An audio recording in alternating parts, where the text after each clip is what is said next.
IFM News. IFM News. IFM News. Lokal.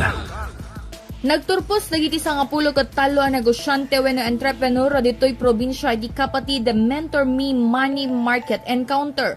Ditoy ket programa ti Department of Trade and Industry wenno DTI agagam na apalawaon ti paglakwan dagiti negosyante babaan na iti pan nakaisuro kadakwada iti agduduma nga estratehiya manipod karay iti padadamot laeng a negosyante. Segon na kanimi sa Amelia Galvez, mangidadaulo iti Department of Trade and Industry na iwaya ti programa iti online session ngay natandaran dagiti maseknana. Naibinglay karakwada no kasano iti pamayanda tapno may tampok paya wenno mayam ammo ti bukod da a produkto wenno negosyo ang makaipaaya iti kanayunan a pagsapulana. Patyon na kalpasan daytoy a mentorship programa dakkel ti tulong dagiti nagkapaseta iti ekonomiya ti probinsya.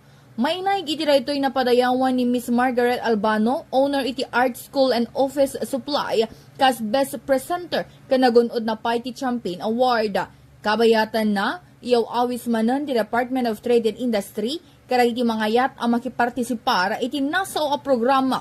Arugyandan iti agparehistro kan bisitaan laeng iti Facebook page dagitoy para iti kanayunan a detalye.